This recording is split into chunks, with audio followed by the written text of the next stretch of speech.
कल्पना कीजिए, हजारों साल पहले एक युवा अर्श कुमार अपने गुरुकुल में बैठा है, पेड़ की छांव में, हाथ में ताड़पत्र। और गुरुजी कह रहे हैं, बेटा, जीवन के हर क्षेत्र को समझना है तो 14 विद्या स्थानों का ज्ञान जरूरी है। क्या है ये 14 विद्या स्थान?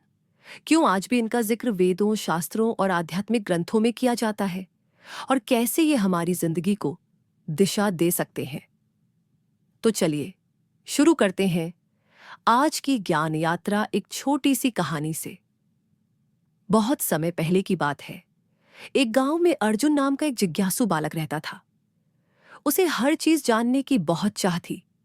कभी वह पेड़ पौधों से सवाल करता, कभी आकाश से, कभी अपने पिताजी से।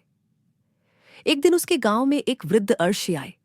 अर्जुन ने उनसे पूछा, गुरुदेव, क्या ऐसा कोई ज्ञान है जिसमें पूरी दुनिया का सार छुपा हो? ऋषि मुस्कुराए और बोले, हाँ पुत्र, उसे कहते हैं चतुर्दश विद्या स्थानम, यानी ज्ञान के 14 स्रोत। अगर तू इन्हें समझ ले तो जीवन का हर पहलू समझ जाएगा। तो अर्जुन ने पूछा, गुरुदेव, क्या है ये 14 विद्या स्थान? ऋषि बोले, 1. 4 वेद। ऋग्वेद, प्रार्थना और स्तुति का ज्ञान। यजुर्वेद, कर्म और यज्ञ की विधियां सामवेद। संगीत और भावना से जुड़ा अथर्ववेद। आयुर्वेद, वास्तु तंत्र जैसी चीजें। 2-6 वेदांग, वेदों को समझने के लिए सहायक अंग, शिक्षा, उच्चारण और स्वर। शुद्धिकल्प, विधियों और नियमों का ज्ञान। व्याकरण, भाषा की संरचना, जैसे संस्कृत का ग्रामर। निर्णुक्ति, शब्दों की व्याख्या। छंद, कविता और छंदशास्त्र। ज्योतिष, समय और ग्रह नक्षत्रों का विज्ञान। 3-4 उपांग, उपवेद। आयुर्वेद, चिकित्सा का विज्ञान। धनुर्वेद, युद्ध और आत्मरक्षा का ज्ञान। गांधर्ववेद, संगीत, नृत्य और कला। अर्थवेद, समाज, अर्थशास्त्र, राजनीति का ज्ञान। अर्जुन की आंखें चमक उठीं।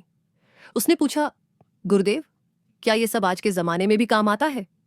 ऋषि बोले, बिल्कुल। अगर तू डॉक्टर बनना चाहता है, आयुर्वेद तेरा मार्गदर्शन करेगा। अगर तू कलाकार है, गांधर्ववेद तुझे दिशा देगा। अगर तू समाज और राजनीति समझना चाहता है, अर्थवेद और वेदों का ज्ञान तेरे लिए है।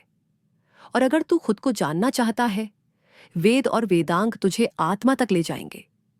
चतुर्दश विद्या स्थान केवल ग्रंथों में बंद ज्ञान नहीं है।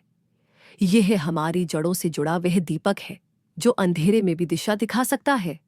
आज की दुनिया में अगर हम इन प्राचीन विद्याओं की झलक भी समझ लें तो जीवन का संतुलन, समझ और सफलता तीनों मिल सकते हैं।